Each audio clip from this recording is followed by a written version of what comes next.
자, 우리말의 표현법, 문장 표현법 배우는데 7가지 파트가 있어. 7가지. 처음에 나오는 게 뭐가 나왔니? 의문 변동? 아, 그거는 단원이고.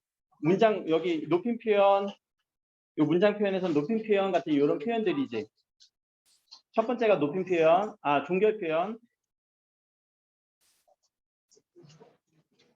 종결 표현 몇 가지 있지? 우리 국어에서?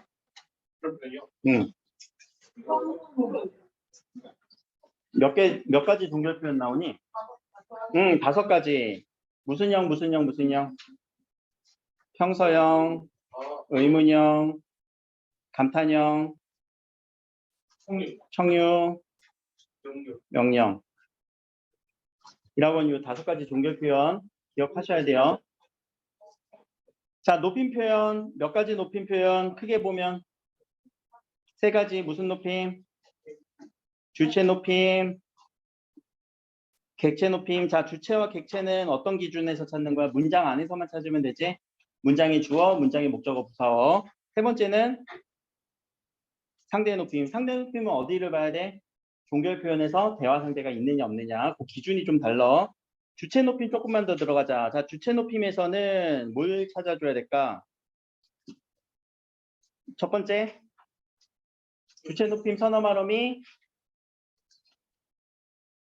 시 찾아줘야 되지? 쓰면서 정리하셔야 돼. 눈으로만 보면 절대 정리 안 돼. 이건 내가 쓰는 거지 여러분들이 쓰는 게 아니잖아. 여러분들이 쓰면서 이거 기억나는지 안 나는지 생각해 보라는 얘기야. 복습은 그렇게 하셔야 돼요. 인견까지 들어왔고, 예림이, 현민이. 그치. 조사가 뭐가 뭘로 바뀌어? 오케이. 주격조사 이 가가. 그치. 깨서로 바뀌어야 되지. 자, 그리고 특수어휘. 자, 특수어휘는 외우기보다 이 특수어휘가 누구한테 쓰였는지를 항상 문맥에서 따져주세요. 알겠지? 주무시다는 누가 주무셔야 돼? 아버지 깨서 주무셔야 되겠지? 무슨 높임? 주체 높임. 모시고 갈 거야. 누구를 모시고 가야 되니?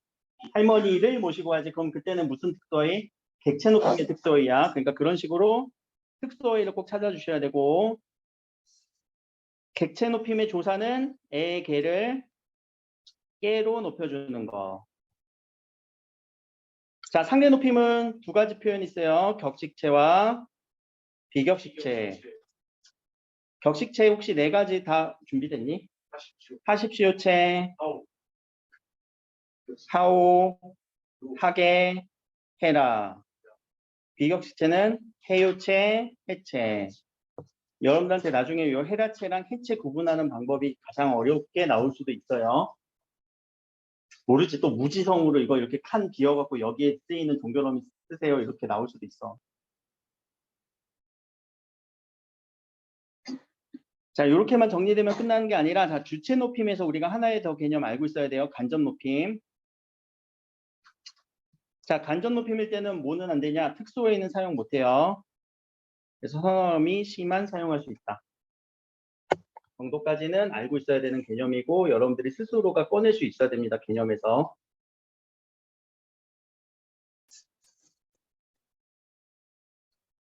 그리고 간접 높이면 누구를 간접 높여주는 거야? 그 주체의 어떤 소유, 생각, 혹은 신체의 일부분, 가족, 그런 것들 일부. 예문을 하나 들어주면 제일 좋은데. 예문. 신체의 일부라고 할까? 할머니가 귀가 잘 안 들리신 거를 편찮으시다라고 하면 될까 안 될까? 할머니의 귀가 편찮으시다. 안 돼요. 편찮다라는 게 무슨 어휘니? 특수어휘지. 그럼 뭐라고 해야 될까? 아프시다라고 얘기를 해야 돼요. 특수어휘는 사용 못하고 선어말음은 시로만 사용할 수 있어요. 우리 승훈 선생님이 딸이 있거든? 그럼 우리는 승훈 선생님의 따님이 계시다라고 하면 될까 안 될까? 안 돼요. 뭐라고 해야 될까? 있으시다라고 그렇게 해야 돼요. 그리고 이번에 문제 보니까 우리 높이지 않을 대상을 높이는 경우도 있지. 이 TV가 멋있으십니다. 높여야 될 대상 아닌데 높여줄 그런 경우도 있어요. 자, 그 다음에 시간 표현. 오늘 이제 시간 표현 좀 정리할 거고요. 시간은 과거, 현재, 미래, 시제 표현이 있고요. 그리고 동작상, 완료상이냐, 진해상이냐라는 거 핵심만 좀 정리하면 될 것 같고. 피동 표현, 사동 표현. 피동 표현은 누가 만나는 걸까? 피동 표현은 어떻게 만드는 거니? 당하는 걸로 만드는 거지? 누굴 결합시켜줘? 피동에서. 피동접사. 어떤 단어들을, 어떤 글자를 결합해서 피동 표현으로 만들어주니? 이, 히, 리, 히. 사동은 우구추까지. 그리고 이거는 이제 파생적 피동이라고 짧게 만드는 거고. 길게 조금 만들어 볼까? 피동은 뭐뭐 돼, 어지다. 사동은 뭐뭐하게 시키다. 로 길게 만들 수 있어요. 그럼 이렇게 만든 것 중에서 피동 표현 같은 경우는 잘못된 피동이 있어요. 이중 피동. 이중 피동은 여러분들 요 이히리기 플러스 뭐뭐 되어지다가 같이 쓰였을 때, 그래서 이중 모음으로 나타날 때니까 항상 그 이중 모음을 분리해서 생각하라고 내가 얘기했죠. 여, 혀, 려, 겨 이렇게 나올 거니까. 그리고 또 하나의 포인트는 요 피동과 사동을 구분할 수 있느냐, 문장에서 구분할 수 있느냐. 사동 같은 경우는 우리 타동사라서 타동사의 특징, 문장 성분 누가 필요하니? 목적어가 있어야 돼요. 그래서 항상 목적어가 있는지 없는지만 한 번 더 확인해 보세요. 문제에서. 자, 부정 표현도 있습니다. 오늘 할 거고요. 그리고 인용 표현도 있습니다. 같이 7개의 이 표현들을 여러분들이 알고 있어야 돼요. 이게 개념이에요. 여기서 쓰이는 개념. 그러니까 이 개념을 우리 항상 단단하게 만들어 놓고 문제에 적용하려고 해야 되는데 여러분들을 그냥 개념 따로 문제 따로 놀더라고. 여전히 하고 있다가 오늘 진도 그렇게 뭐 많이 남진 않았으니까 진도 쭉 나가고 나서 문제 풀면서 한번 정리해보자. 어떻게 개념을 끌어와서 풀어야 되는지. 이렇게 끝나냐? 아니, 의문 변동도 한번 해볼까? 의문 체계는 안 그려도 되겠지? 다 그릴 수 있니? 여전히 못 그린 사람 있던데?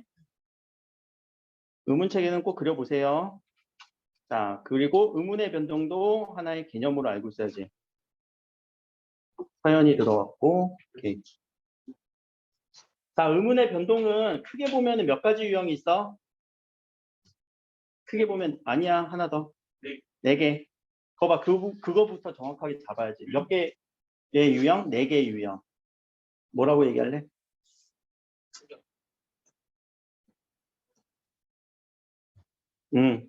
교체, 탈락, 축약, 첨가. 교체에는 몇 개? 5개. 제일 중요한 거. 음절의 끝소리 규칙. 기억 안 나면은 체크해놨다가 나중에 질문이라도 하거나 아니면 개념 다시 정리해야 돼요. 음절의 끝소리 규칙에서 쓸 수 있는 소리 몇 개? 7개. 그치? 가느다란 물방울 7개예요. 자, 그 다음에 나오는 거 비음아, 비음아랑 유음아. 오케이. 자, 그 다음에 나오는 거 요거 어려워하더라. 구개음아. 그리고 된소리 내기. 된소리 내기 4가지 조건 다 알고 있어야 돼. 얘기해볼까? 예사소리 플러스 용언도 맞아. 예사소리 플러스 예사소리. 두 번째 용언, 받침, 어간의 받침, 니은, 미음. 용언이니까 우리가 신고하다라고 할 때 신고랑 신발의 신고랑 전혀 발음 다르지? 그리고 용언의 어미, 리을, 관형사형 어미일 거고 한자어, 리을. 자, 여기까지 했는데 전혀 모르겠다. 나 이거 그냥 대충 들어는 본 것 같다라고 생각하신 분들은 반성하시고 꼭 개념 단단히 잡으세요. 이거 안 잡혀 있으면 문법은 그냥 외우기밖에 안 될 거야. 그리고 문제 보고 문제 풀기밖에 안 될 거예요. 그러면은 점수가 안정적으로 나오진 못해. 지금이라도 안 늦었어. 이거 개념이 그렇게 많진 않아. 이거 개념 어렵지 않잖아. 비음으로 바뀌는 거 비음아. 유음으로 바뀐 거 유음아. 이거 어렵니? 구개음으로 바뀌는 거 구개음아. 근데 조건이 하나 있지. 구개음아는. 누가 누굴 만나야 돼? 디귿과 티읕이 이 소리 또는 이 반모음 소리를 만나야 되는데 이때 얘네들의 조건은 무슨 형태소? 형식 형태소. 형식 형태소에 들어가는 거는 조사, 어미, 접사. 그쵸? 탈락 형상, 자음에서 일어나는 탈락부터 한번 해볼까? 자음군이 단순화돼요. 겹받침이 하나로 단순화된다는 얘기. 그 다음에 리을 탈락, 히읗 탈락. 모음에서 일어나는 탈락은 탈락, 아나, 동음 탈락 일어나야 돼요. 여기는 그렇게 중요하지 않아. 사실 교체가 제일 중요해, 얘들아. 교체만 빠삭하게 외워. 알겠지? 탈락은 그냥 없어졌네 탈락 끝. 없어졌네 탈락 끝. 그거잖아. 축약은요. 다음에서 일어나는 축약은 거센 소리 내기. 자, 거센 소리는 어떤 소리를 베이스로 누구랑 만날 때 무슨 소리가 된다는 걸까? 히읗 소리 기준이에요. 히읗 소리 기준으로 우리 예사 소리 4개. 누구? 그, 드, 으, 즈, 스는 있어 없어? 없어요. 그 소리가 어떻게 된다고? 크, 트, 프, 치가 되는 거. 생일인 사람 있니? 축하해. 이렇게 얘기하면 소리 어떻게 나? 축하로 나지? 이거 무슨 소리 되기? 거센 소리 되기. 그럼 이 키읔은 왜 나온 거예요? 앞에 기역과 히읗이 합쳐졌기 때문에 나온 거예요. 라고 설명하면 되잖아. 이거 어렵지 않아요. 자, 모음에서 일어나는 축약은 모음 축약. 그래서 두 글자가 이렇게 합쳐질 때 보이여 이거 어떻게 축약할 수 있을까? 배여 혹은 보여 이렇게 축약할 수 있어요. 앞뒤로 축약 가능하기도 해요. 첨가는 우리 기준에 삼아야 되는 거 니은 첨가는 꼭 알고 있어야 돼요. 니은 첨가는 의문의 변동에서 우리 단어와 단어가 결합할 때 단어와 단어가 결합할 때입니다. 어떤 글자와 글자의 결합, 접사의 결합, 어근의 결합. 근데 어느 소리에 첨가되는 거야? 이쪽 소리에 첨가되는 게 니은 첨가. 예문 혹시 기억나는 거 있니? 상일?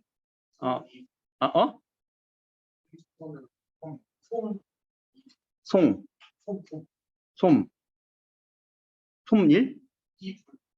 솜잎을. 미안해. 이불이라고 했니?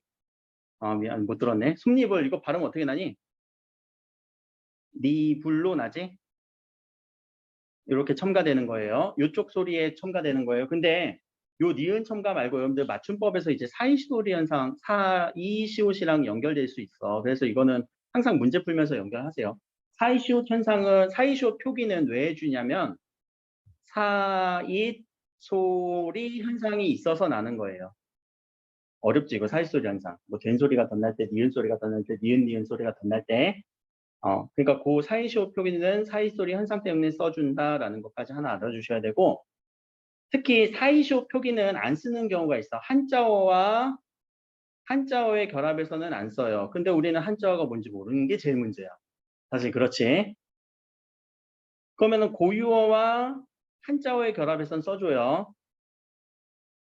한자와 한자가 뭔지 모르지만 그래도 얘 6가지는 외우고 있자.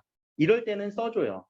숫자, 횟수, 새빵, 곡간, 착간, 택간 이라고 써놔도 우리는 이 단어가 뭔지 모르는 경우도 있어. 그것부터 설명하자. 자, 한자와 한자의 결합이지만 이럴 때는 써줘요. 숫자라고 우리 이렇게 쓰잖아. 생각보다 우리 개수라고 할 때 개수라고 안 쓴다. 개수라고 쓴다, 표기를. 얘도 한자와 한자의 결합이라서. 자, 그래서 숫자, 횟수라고 하는 수와 관련된 거 2개는 다 수용수를 써주고요. 새빵은 뭐니? 우리 새를 얻어서 하는 방이지? 근데 전새빵 할 때는 안 써줘요. 전새방이라고만 써요. 새빵 할 때만 쓰고요. 곡간은 어디냐면 창고를 의미해요. 우리 곡간이 비었어 라고 할 때 창고가 비었어 이런 의미야. 착간은 어디냐면 차고지를 얘기해요. 우리 뭐 주차장이라고 얘기하지만 우리 외국 그 드라마 같은 데 보면은 지금 옆에 이렇게 차고가 따로 있지? 거기를 착간이라고 얘기를 해요. 택간은 어디냐면은 한옥 혹시 사시는 분은 알 것 같은데 그 뒷마루, 뒤에 툇마루를 얘기해요. 그 조그만한 마루. 근데 우리 거기 사는 사람 별로 없지? 선생님 할머니네 가면 있는데. 그래서 그 뒷마루를 택간이라고 해요. 그래서 요거를 외워야 되긴 하는데 저도 이렇게 외워요. 제가 새빵을 얻으려고 가봤는데 곡간 옆이고 착간 옆이고 택간 옆이라서 별로 구하기가 싫었어. 그렇게 외워. 요 4가지를. 그렇게 뭐 새빵을 얻으려는 내가 횟수를 세어보니 숫자가 몇이더라 이런 식으로 외우긴 하는데 요건 이제 문제 풀면서 조금 더 정교화시키면 되고 이게 개념이야. 여러분들 배워야 되는 개념 별로 없어. 이거랑 그리고 이제 요령의 경률, 뭐 대화의 경률 그것만 정리하면 돼. 자, 우리 시간 표현 갑시다. 교재로는 17페이지. 자, 일어나! 일어나!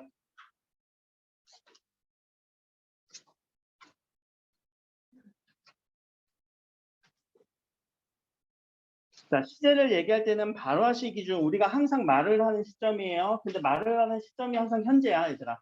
지금 기준이야, 지금 기준. 미래의 말을 하기도 하겠지만 말을 하는 시점에서 사건이 언제 일어났냐라는 거죠.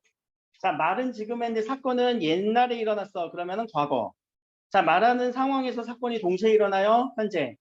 자, 말을 했는데 사건이 뒤에 일어나요? 미래. 자, 요 사건시 발언시는 전혀 어려울 게 아니야. 그럼 여기서 뭐가 중요하냐? 서너말언이 at, ot에 대해서 과거 시제가 쓰인대요. 형태소, 서너말어미, 어간의 서너말어미. 그랬을 때, 자, at, ot은 어떻게 쓰이는지 보세요. 과거에 일어난 일에 대해서 쓰이게 되죠. 두 번째, at, ot 혹은 ot 같은 요 의미는 나 그때 살았다, 나 그때 살았었다 느낌이 조금 다를걸? at, ot은 이거는 현재 단절을 의미해요. 단절의 의미가 추가돼요. 그래서 얘도 하나의 형태소로 딸로 분류를 해야 돼요.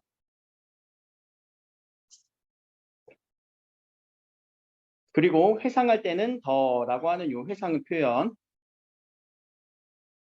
하나 더. 우리 아세 쓰임이 되게 중요한 게 있는데 확실한 미래에서도 쓴다. 확실한 미래.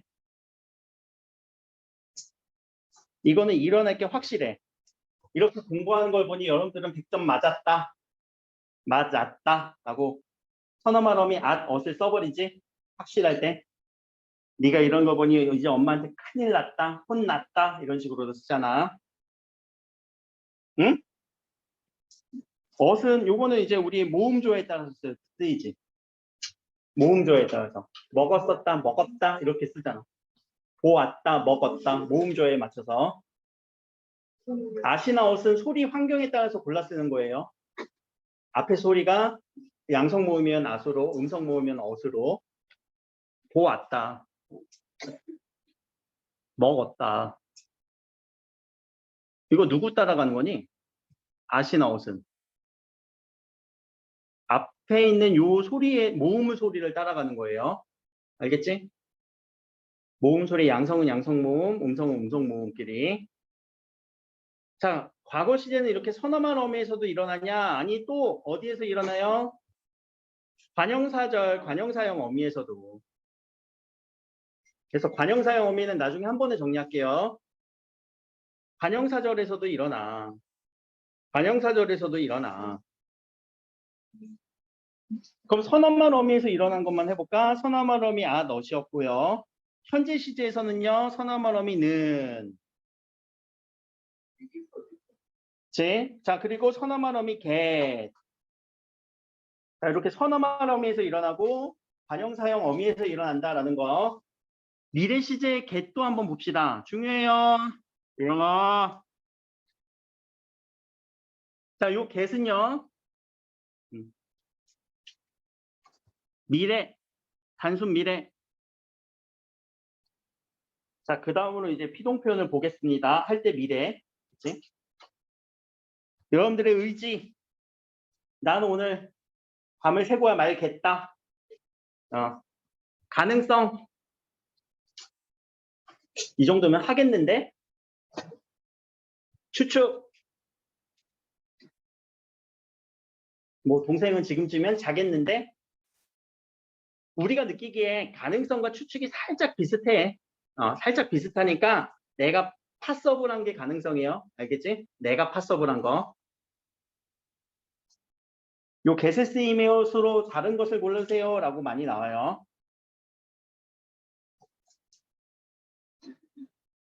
자, 관형사절을 한번 정리해 봅시다. 이제 관형사절은 우리 국어에서 은, 는, 을, 던이라고 하는 4개의 관형사형 어미가 있습니다. 그런데 얘가 동사일 때랑 형용사일 때랑 전혀 다른 쓰임이 보여요. 자, 동사 기본 아주 가장 쉬운 거 먹다로 가져오자. 자, 먹은 하면은 언제적 얘기가 되니? 나 먹은 적이 있어. 과거가 되네. 지금 정배는 음료수를 먹는 중이야. 언제가 돼? 현재가 되지. 자, 이거를 형용사를 넣어보자. 예쁜 또는 맑은으로 해볼까?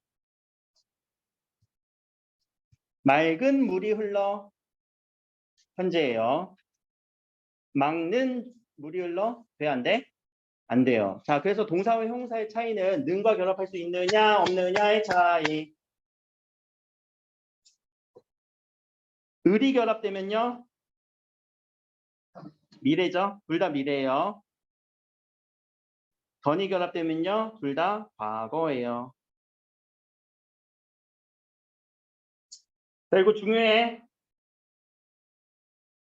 대세 쓰임, 아세 쓰임, 어세 쓰임 꼭 보시고요.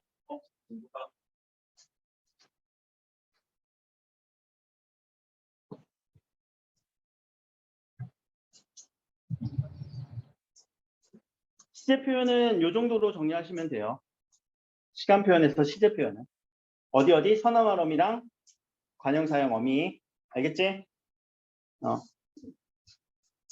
자, 뒤로 가면 동작상이 보여요. 자, 동작도 우리가 시간 표현에서 동작이 하고 있는 것인지 진행, 아니면 다 한 건지 완료.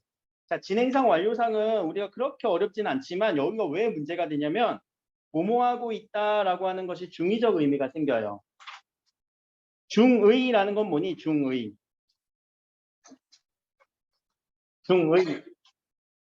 의미가 중복해서 중첩돼서 파악될 가능성이 있다는 거죠. 자, 어떤 의미가 있느냐? 진행하는 경우도 있고요. 아니, 완료가 되는 경우도 있어요. 그런가? 보자. 여기 몇 명의 학생들은 안경을 쓰고 있네요. 라고 얘기를 했어. 그러면 자, 안경을 쓰고 있는 동작은 진행된 거야? 지금 완료된 거야? 이거를 잘 느껴야 돼. 안경 쓰고 있네? 진행하고 있니? 그래? 완료. 이미 쓰고 있으니까. 그치? 이미 안경을 다 쓴 상태니까 완료상으로 봐야 돼요. 잠깐만 벗었다 써볼래? 정배가 안경을 쓰고 있다 하면은 동작이 ing 중이지? 그때는 진행상이에요. 그러니까 두 가지로 의미가 해석돼요. 요 뭐뭐하고 있다. 그래서 뭐랑 겹쳐지면 신체랑 겹쳐졌을 때. 어떤 신체와 결합될 때는 모자를 쓰고 있다, 쓴 상태인지 아니면 쓰는 중인지 그거를 우리가 파악해야 돼요. 그래서 여기서 문제는 뭐 의미가 두 가지로 해석되는 문장을 고르세요. 이런 식으로 나올 수도 있고 형은 모자를 쓰고 있다가 두 가지로 해석될 거야. 모자를 쓰는 ing인지 아니면 쓰고 난 완료인지 그 의미를 파악해보라는 얘기예요. 알겠죠? 크게 어렵진 않을 겁니다. 자, 우리 부정표현 갖다 봅시다. 피동사동은 이따 다시 한 번 더 할 거고 부정표현할 때는 요 안이라던가 못은요 부정부사에 들어가요. 그러니까 형식 형태소는 아니고 얘네들은 실질 형태소 파트긴 한데 안이라고 하는 거는요 여러분들 의지 부정에 해당할 경우가 있으니까 쓸 때 잘 써야 돼. 물론 단순 부정도 있어. 지금 비가 안 내리지? 이때는 단순히 부정하는 거야. 뭐 날씨가 의지가 가질 건 없으니까. 근데 여러분들 문제를 많이 안 풀었더라? 진짜 안 풀었니? 안 푼 거야. 못 푼 거야? 문제 안 푼 사람 되게 많던데. 이때 내가 의지 부정으로 지금 물어보고 있지. 의지가 없어서 안 푼 거야? 근데 여러분들 이제 얘기하지. 저 못 풀었어요. 못 풀었다 하는 게 더 나아. 왜냐면 능력 부정이라는 것도 있지만 상황에 따라서 못 푼 경우도 있어요. 할 거 되게 많잖아. 수행평가도 많고 뭐 다른 과목 숙제들도 많고. 자, 그래서 요 안부정문은요. 그냥 단순히 부정하는 경우가 있고요. 두 번째, 의지에 의해서 안 푼 경우도 있어요. 여러분들 문제 안 푼 게 의지에서 안 풀었으면 안 돼. 그래서 안의 준말, 아니의 준말, 안을 사용합니다. 못 같은 경우는요. 다른 상황 때문에 못 푼 경우가 있어요. 혹은 자신의 능력이 안 돼서 못 푼 경우, 이런 경우는 좀 슬프다. 아, 선생님 제가 풀려고 하는데 도저히 저한테 어려워요. 제 능력이 이거밖에 안 돼서 못 풀었어요. 라고 하는 경우가 있어. 그럴 때는 못을 사용합니다. 그래서 이렇게 부정부사를 앞에다 붙여주는 경우가 있고요. 긴 부정문 만들 때는 먹지 아니하다, 뭐뭐하지 아니하다의 준말이 않다예요. 뭐뭐하지 못했다. 자, 이때 못했다가 얘들아 못 뛰고 했다가 아니야. 이거 한 단어로 인식하셔야 돼요. 한 단어예요. 못했다라고 하는 게 한 단어예요. 뭐뭐하지 못했다. 못하다라는 거.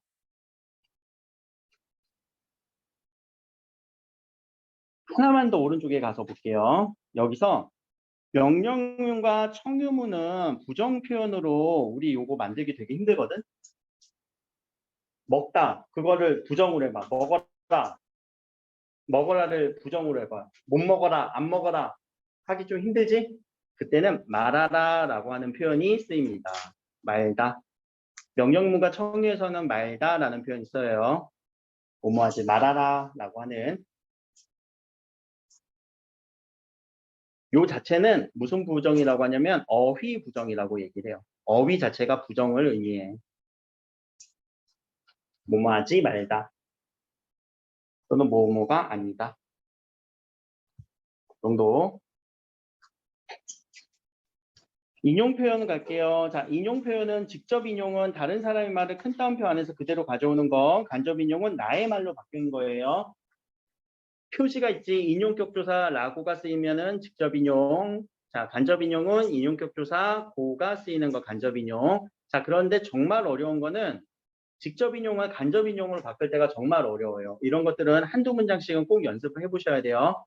직접 인용을 간접 인용으로 바꿀 때 뭐도 바뀌냐면은 다 바뀌어서 그래. 높임 표현도 바뀌고 종결 표현도 바뀔 거고 시제도 바뀌어요. 공간도 바뀌어요. 그래서 이런 느낌들 많이 바뀐다라는 거 꼭 기억을 해주셔야 됩니다.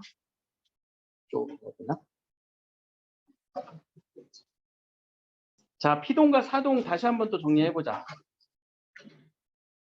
어려우니까. 피동, 동작을 당하는 거. 피자가 당하다라는 느낌이라고 했죠. 사자가 얘들아 뭐 하는 거야? 남을 시키는 거. 심부름 시킬 사자예요.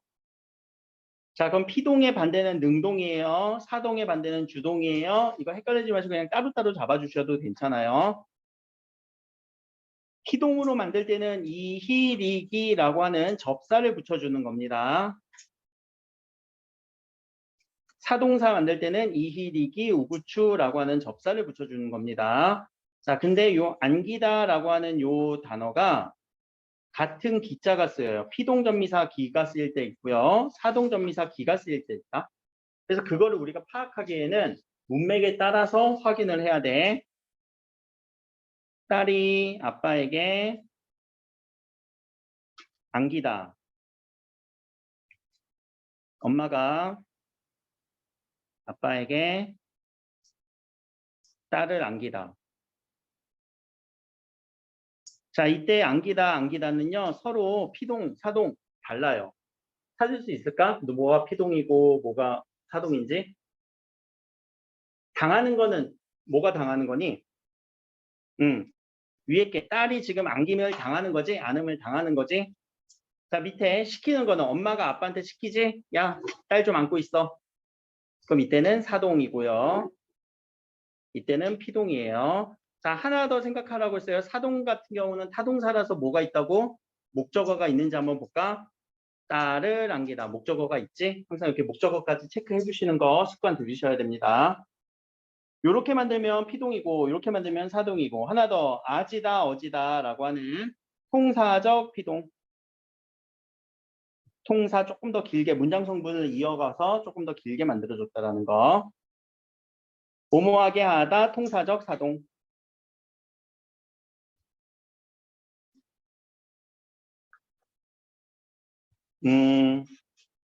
여기서 이제 문제 될 수 있는 거는 직접 사동, 간접 사동에 의한 사동에서 하나 문제 포인트를 잡을 수 있는데 직접 사동은 내가 물리적으로 직접 시키는 거예요. 딸한테 옷을 입힐 때 딸 만세가 되고 옷 입혀줄게 라고 하는 옷을 입히다. 혹은 내가 옷을 꺼내놨으니까 딸 저쪽 가서 옷 입어라고 하는 옷을 입게 하다. 말로 시키면 간접사동이야. 직접 동작 행동을 해주면은 직접사동이에요. 그럴 때, 자, 직접사동은요, 이희리기 우구추예요. 이희리기 우구추. 피동사로 만들어주는 피동이 일어나요. 간접사동 같은 경우는요, 요 읽게 한다, 모모하게 하는, 모모하게 시킨다, 모모하게 하다라고 하는 간접 통사적 사동이 일어나요. 그래서 이 통사적 사동은 간접 사동으로 해석될 가능성도 있고요. 직접 사동으로도 해석될 가능성이 있어서 항상 문맥에서 정확하게 파악을 해줘야 된다라는 거. 사동에 요 직접 사동, 간접 사동이 나오는 경우가 있고, 아니 피동에서 이중 피동이 나오는 경우도 많다. 이중 피동은 꼭 이중 모음을 분리해서 생각해 주셔야 되는 거.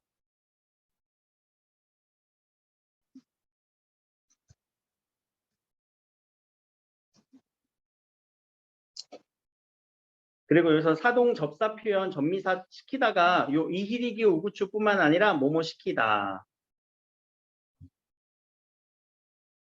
하다가 붙을 수 있는 하다가 붙어 있는 단어에 하다를 빼고 시키다를 붙여서 만든 경우가 있어요. 또 피동도 마찬가지예요. 피동도 뭐뭐 하다라고 하는 단어에 하다를 빼고 뭐뭐 되다라고 피동을 만들어주는 접사를 붙여주기도 해요. 하나씩만 더 적어주세요. 예를 들어 볼게요. 발전하다. 자, 요거 피동으로 만들어 볼까? 발전, 되다. 이렇게 되다를 붙이는 경우가 있고요. 발전하다. 하다가 붙을 수 있는 단어에 타동을 만져 볼까? 발전, 시키다. 라고 만들 수 있어요. 자, 요거를 찾을 수 있느냐, 없느냐. 개념 생각보다 많이 없어, 얘들아. 단락마다 주요 개념들을 문제 풀면서 한 번 더 정교화시켜 보시고요. 넘어갑시다.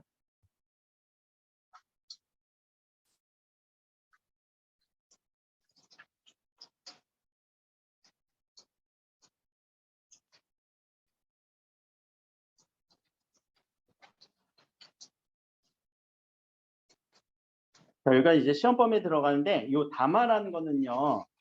문장과 문장이 만나갖고 한편의 글이 이루어지거나 혹은 대화가 이루어져서 한편의 이야기가 만들어지는 거예요. 그래서 발화나 말하는 거죠. 발화는 말이에요. 말. 우리가 입으로 하는 말. 문장, 글이 만들어져서 한편의 단위를 담화라고 얘기를 하는 거예요. 자, 내용의 통일성도 필요합니다. 내용의 통일성은요, 다른 얘기 하지 말라는 얘기야, 내용적으로. 우리가 지금 국어 얘기하고 있는데, 막 수학 얘기하면 안 되지? 그럼 통일성이 안 맞는 거. 자, 형식에서는 응집성이라고 하는데, 이거 문법적으로 연결 표현, 연결 표지 잘 써주라는 거예요. 연결 표지. 뭐, 그러나, 그리고, 그래서 이거 잘 써주라는 얘기. 진짜 여기서 어렵게 나오면은 그냥 문장 주고 가운데 빈 공간 뚫어버린 다음에 여기에 쓰일 연결 표지로 적절한 걸 고르세요. 그런 거 외울 수가 없잖아. 그치? 그래서 이 연결 표지들 찾을 때는요, 서술어를 보면 돼요. 서술어. 서술어와 서술어가 어떤 관계인지를 보고 요 사이의 표지들을 찾아주면은 극복 가능해요. 혹은 지시 표지가 있어요. 지시 표현들. 앞에서 얘기했던 이 내용이 뒤에서 뭐 이런 식으로 지시가 될 때 그것을 의미하는지를 정확하게 따져주는 거. 그래서 이 지시 표현에 대한 문제가 아마 한 문제 나오지 않을까 싶어. 앞에서 얘기하는 뭐 그것은 무엇을 의미하는 것인가, 이 그것에 몇 개 붙인 다음에 이 기억이 의미하는 그것으로 적절한 걸 고르세요. 말이 막 정신없이 나올 거거든. 근데 요거는 문제 한두 문제만 풀면은 적응될 거니까 그렇게 어렵진 않아요. 자, 그리고 직접 발화와 간접 발화라고 하는 건데, 자, 의도와 뭐가 일치해? 문장의 종결 표현과 일치하는 거. 자, 문장의 종결 표현 몇 개 있지? 5개. 평서, 의문, 또, 감탄, 명령, 청유. 근데 직접 발화는 내가 너한테 명령할 때는 명령할 때는 무슨 표현 쓰라고? 명령을 하고 싶어 의미야. 그런데 표현을 명령으로 써야지. 그게 직접 발화거든. 근데 간접 발화가 있다. 내가 하고 싶은 건 명령이거든. 자, 이제 여기 좀 봐라. TV 좀 봐라. 자, 책 좀 봐라. 교재 좀 봐라라고 내가 얘기하면 명령이지. 근데 얘들아 빨리 자 교재 보자. 몇 페이지니? 22페이지 보자. 일어나. 자, 일어나자. 교재 보자. 라고 했을 때는 무슨 표현이야? 뭐뭐 하자. 빨리 22페이지 보자. 무슨 표현이니? 뭐뭐 하자. 청유지. 얘들아, 나의 이 청유의 표현은 명령의 표현과 어때? 일치하지 않지? 이때 간접 발화라고. 22페이지 봤니? 22페이지 봤니? 나는 의문을 표현했지. 근데 내 의도는 뭐야? 야, 거기 좀 보라고, 제발 좀. 이라는 의미가 담겨져 있으면은 이건 간접 발화예요. 이해됐죠? 이거 어려운 거 아니에요. 절대 어려운 거 아니에요. 자, 이런 발화 의도를 우리가 파악할 때 항상 요 언어적 맥락은 글 안에서, 글 안에 있는 내용이고요. 비언어적 맥락이란 건 상황도 고려하고요. 사회 문화적 고려 하시라는 얘기예요. 요거는 이제 어떤 요소들이 있는지만 상황 맥락에 뭐가 있고 사회 문화적 맥락이 뭐가 있는지만 보세요. 상황 맥락은 지금 우리가 요 이야기하는 시간과 공간과 환경들이 다 맥락에 들어갈 거고, 사회 문화적 맥락은 자 우리는 다 어느 문화권이야? 한국이라고 하는 같은 국가의 문화권이 있죠. 그리고 같은 역사적 배경들이 있을 거예요. 그리고 같은 이데올로기를 갖고 있을 거야. 그치? 여기 혹시 공산주의 신봉하시는 분 있니? 이데올로기 다르신 분? 있어? 고조 우리 동무는 잠깐 나를 보자고. 그런 것들이 이제 이데올로기적인 사회 문화적 맥락이다. 별로 어려운 거 없어요. 여기 담화에서는 요 지시 표현 찾는 거 하나 나올 것 같으니까 꼭 찾아보는 연습을 한번 해보시고.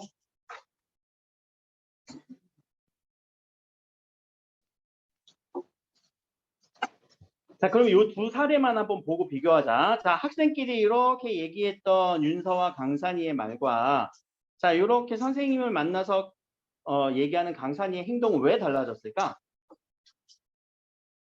왜 달라졌을까? 왜 여기서는 높임을 표현했을까?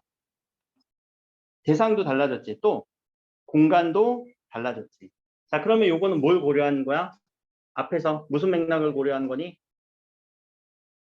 무슨 맥락일까? 언어적 맥락일까? 사회 맥락, 상황 맥락일까? 사회 문화적 맥락일까?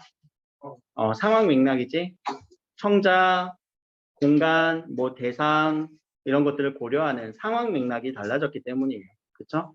그거 찾을 수 있느냐 없느냐 이 정도니까 어렵진 않을 거고요. 넘어갑시다. 아, 요거를 내가 링크를 지금 보는데 여기에 나오는데 소리가 안 나와갖고 그건 내가 나중에 한번 보여드릴게요. 나 이거 찾아놓긴 했는데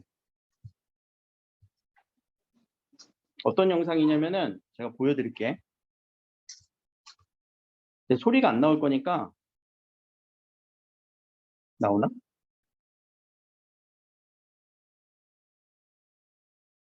나오네. 보자.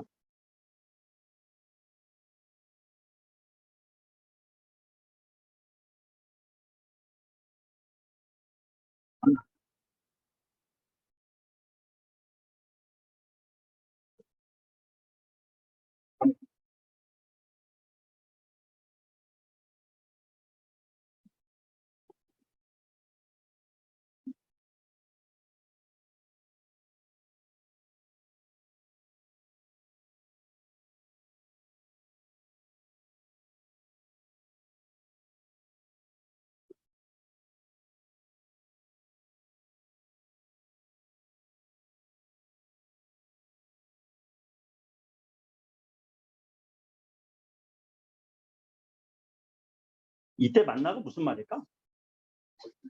야, 내 말이 맞니? 이걸까? 아니, 이제 그러면 의미가 전혀 이상해졌어. 뭘까?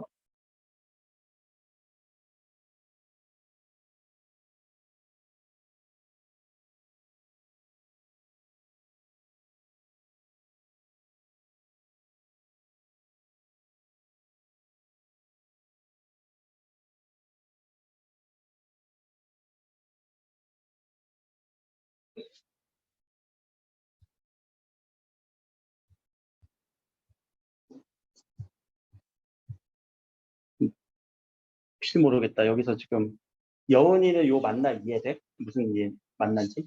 그렇게도 썼니 혹시? 그렇게는 안 썼어? 그래? 여기 경상도에서 요 만나가 응 그래 이렇게 맞장구 쳐주는 말이에요. 아 그렇구나. 아 그래 이런 말인데 우리 요 서울 사람은 맞는지 틀리는지 그걸 지금 그렇게 이해를 한 거죠. 그럼 이건 뭐가 안 맞는 걸까 얘들아? 요 두 사람은 어떤 맥락이 안 맞는 것 같아? 어떤 맥락이 안 맞는 것 같아? 언어적 맥락?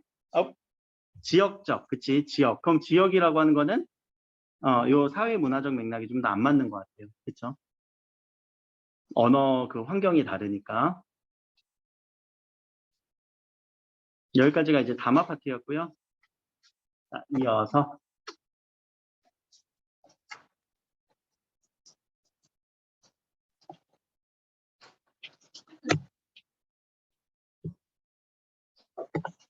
가끔 이제 그 방언 쓰는 사람들 주변에서 만나기 힘들잖아. 근데 진짜 방언 많이 쓰면은 해석이 안 되더라고요. 저도 막 해석을 못하는 경우도 많이 발생해갖고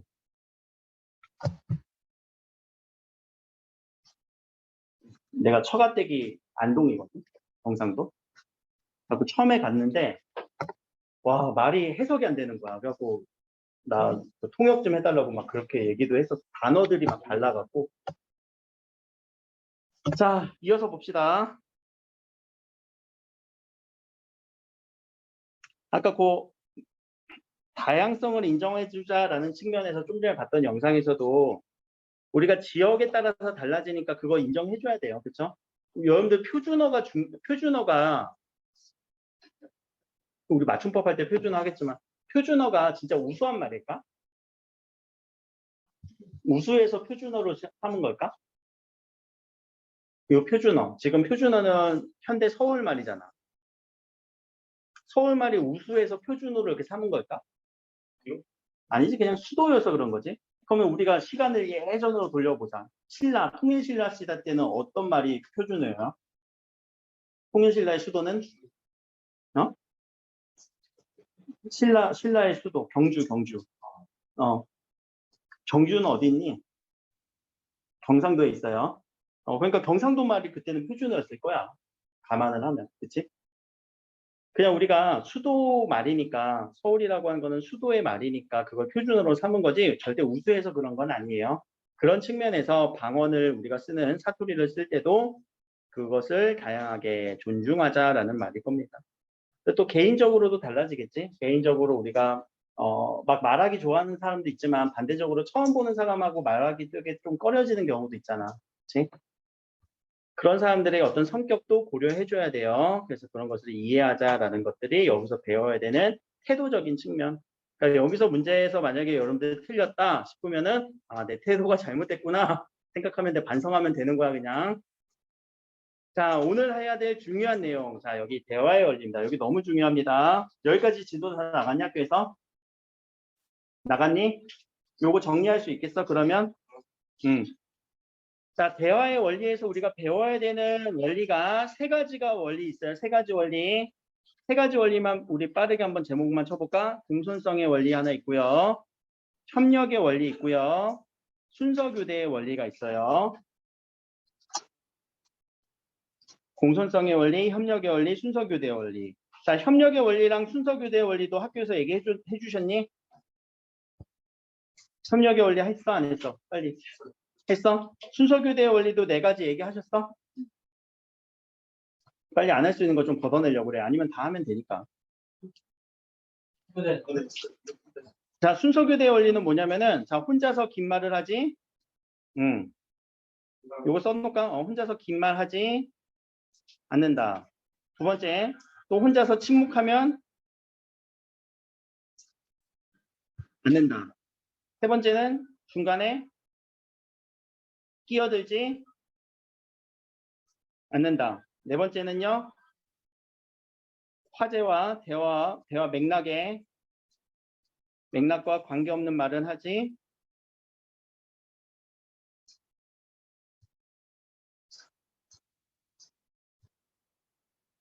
않는다. 요거 네 가지. 혼자서 긴 말하지 않기, 혼자서 침묵하지 않기, 중간에 끼어들지 않기, 맥락과 관계없는 말 하지 않기. 네 가지만 그냥 정리만 하시면 될 것 같고.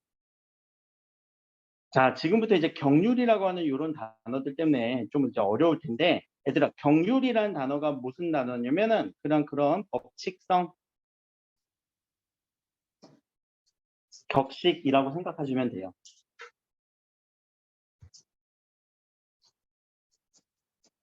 자, 공손성의 원리부터 갑시다. 얘들아, 공손이라는 말이 뭐야?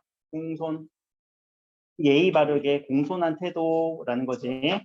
공손하게 보이려고 할 때 그 원리가 5가지가 있대요. 그러면 자, 그 원리 첫 번째, 두 번째, 세 번째, 네 번째. 그리고 5번째를 얘기할게요. 먼저 요 글자부터 정리하자. 요령이라는 단어. 얘들아, 요령이라는 단어가 우리 언제 쓰니? 자, 요령 끝에 요령만 해. 요령을 알아야 돼. 뭐란 얘기야, 요령은? 응? 요령. 여러분들 요령이라는 단어 뭐라고 정의할 건데? 요령. 뭐라고 할 거야? 요령. 그냥 우리 그런 단어도 모르고 그냥 쓰지? 잘해라? 그러면 잘해, 잘하라는 법칙이야? 네, 맞아요. 요령이라는 게 그게 되게 중요해. 메인이야. 그게 핵심이야. 자, 뭐의 핵심이냐면 공손성의 원리에서 사실 요것만 할 줄 알면은 그게 요령이야. 공손하게 할 수 있는 정말 메인 방법이야. 핵심 방법이야. 핵심 법칙이야. 라는 거야. 그럼 어떻게 하라고요? 상대에게 대한 부담은 최소화하고 상대한테 이득이 되는 표현은 최대화하세요. 이게 핵심이라고. 상대한테 그렇게 부담 주지 말고 이익이 되는 표현을 많이 하면 그게 메인이라고요. 공손성의 원리의 메인은 이거야. 상대한테 부담 낮추는 거. 그래서 요령이라고 이름을 붙였어요. 왜 이름을 요령이라고 지었는지 이해는 됐지? 상대한테 부담을 어떻게 하라고? 부담 팍팍 주면 그게 공손해 보이니? 안 되지? 자, 관용이라고 하는 거는요. 자, 요거는 관대하게 용자는 수용하라는 거예요. 관대하게 수용하라는 거예요. 너그럽게 받아들이라는 거예요. 누가? 내가. 자, 나는 부담을 주는 표현을 최대화라는 거는 굳이 최대화할 필요는 없지만 내가 부담을 갖는 게 더 좋다라는 거예요. 수용하라는 얘기야. 관대하게 그 부담을 수용하라는 얘기가 관용의 경률이에요. 그럼 나한테 이득이 되는 표현은 당연히 줄여야 되겠지. 자, 그래서 요령의 경률과 관용의 경률은 두 가지, 하나의 이익과 부담이라는 기준으로 누가 누구에게, 상대에게, 아니 자신에게 라고 하는 요 기준을 잡아줘야 돼요. 그게 요령, 관용이에요. 밑에다 다시 정리 한번 할 거야.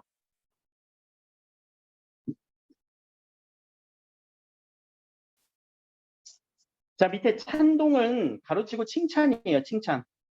자, 그럼 우리 공손하게 얘기하려면 칭찬은 누구한테 많이 해줘야 되니? 상대에게. 그래, 상대에게. 청자에게 비난을 하는 건 최소하고 칭찬 많이 하라는 거예요.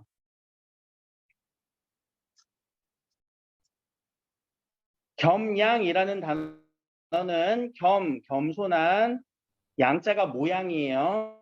태도, 겸손한 모양을 갖춰 누가? 자기가. 자신을 칭찬한 말을 최소화해. 그리고 겸손하게 표현을 해. 이거를 어떤 데서는 뭐 비난을 최대화하라고도 나오는데 그건 아닌 것 같아. 나한테 굳이 비난을 할 필요는 없잖아. 그치? 여기서도 그냥 겸손하게 표현을 해 라고 얘기를 하죠. 그러니까 잘하네 라고 하면은 제가도 원래 좀 하죠. 이러면 안 돼. 자, 그리고 동의의 경률은 동의해 주라는 거예요. 누가 상대와 나의 의견을 서로 동의해 주라고. 최대한 맞춰 주라고요. 아, 맞아. 그랬구나. 네 생각이 맞아. 라고 먼저 한번 해주고 이견이 있더라도 다른 생각이 있더라도 한번 동의해 주고 나서 그 다음에 자신의 생각을 근데 이거는 이랬던 것 같아 라고 한 번 더 의견을 맞춰 주라는 얘기예요. 자, 그래서 요거는 표를 그릴 수 있으면 좋거든요. 자, 상대를 기준으로 그리고 나를 기준으로 이익과 부담을 얘기한다면 자, 상대에게 이익은 어떻게? 많이 나에게 상대에게 부담은 적게 하는 경률은 무슨 경률? 이게 요령이냐? 핵심이야. 요령의 경률. 자, 나에게 이익은 좀 적게 부담이 되는 거는 관대하게 수용하세요. 관대하게 수용하세요. 무슨 경률? 관용의 경률. 자, 칭찬을 기준으로 또는 비난을 기준으로 상대에게 칭찬 많이 해주세요. 비난하지 마세요. 칭찬 많이 해주세요. 찬동의 경률 혹은 칭찬의 경률.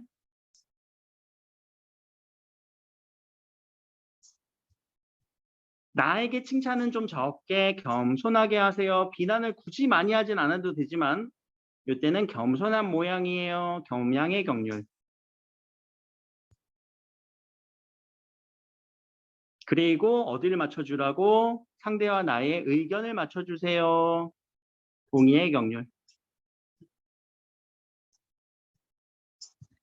이렇게 표를 그려서 정리하시면은요, 조금 더 깔끔하게 정리가 될 수도 있습니다. 알겠죠?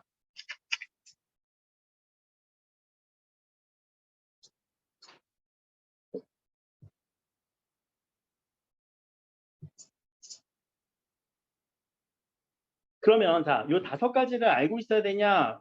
여기에서 문제가 나오는 패턴이 2가지거든요. 공손성의 원리에 들어가지 않은 것을 고르세요라고 할 수도 있어요. 그냥 직접적으로. 공손성의 원리에 해당하는 것을 고르세요. 어디랑 섞어서? 밑에 협력의 요 경률 얘를 섞어서. 근데 2번째 패턴은 뭐냐면 어떤 사례를 주고 자, 이 대화 사례를 보고 어떤 경률이 위반되었는가 찾아주세요 라는 거. 경률 위반을 찾아주세요 라는 것을 물어볼 수도 있어요. 요거는 몇 번 연습하시면 돼요. 문제를 드릴 테니까. 자, 그 정도 하시고 자, 밑에 가서 협력의 원리 갑시다. 협력하라는 얘기겠죠? 먼저 양의 경률은요. 충분한 양을 주라는 얘기예요. 협력할 때. 충분한 정보를 제공해서 우리가 대화를 할 때 우리 자기소개해봐 라고 하는데 안녕 나야 끝. 양이 충분하지 않지? 자, 이때 퀄리티를 따지라는 거야. 진실의 정보를 제공하라는 거 질의 경률이고요. 퀄리티 따지라는 거예요. 참, true. 이어서 관련성의 경률은 지금 대화 맥락에 맞는 정보를 제공하라는 경률인데 자, 얘가 조금 헷갈려. 누구랑? 요 얘기랑. 순서교대의 원리랑 내용이 비슷하거든. 근데 이게 이론이 학자들마다 이론이 달라서 여러 학자들의 내용을 갖고 오다 보니까 여기서 조금 충돌이 나는데 관련성의 경률은 맞는 정보 제공하라는 거예요. 순서교대의 원리에서는 맥락과 관계없는 말 하지 말라는 얘기예요. 그러니까 해라, 하지 말아라. 이렇게 구분해도 괜찮아요. 해라, 하지 말아라. 알겠지? 태도 같은 경우는 어떻게 하라고? 중의적 표현 피하세요. 의도가 분명하게 얘기하세요. 라는 거. 태도를 분명하게 하세요. 라는 말로 정리해 주세요. 여기까지. 그래서 대화의 원리는 이 표가 하나 중요하게 그려질 수 있으면 좋습니다. 특히 공손성의 원리가 제일 중요하니까 연습 많이 하시고요. 여기 의문 변동이라던가 이런 것들은 여러분들이 한번 해보세요. 해보시고 제가 나중에 답지 한번 쭉 정리해서 올리도록 할 테니까 저기 가서 우리 의문의 변동 말고 로마자 표기법도 좀 연습을 해야 되겠지? 앞부분에 있었나? 여기 외래어 표기법은 잠깐 쉬었다가 10페이지 여기만 하면 이제 마무리가 될 것 같은데 여기 펴주시고 좀 이따가 이어서 합시다. 자, 우리 10분만 쉬었다 갈게요.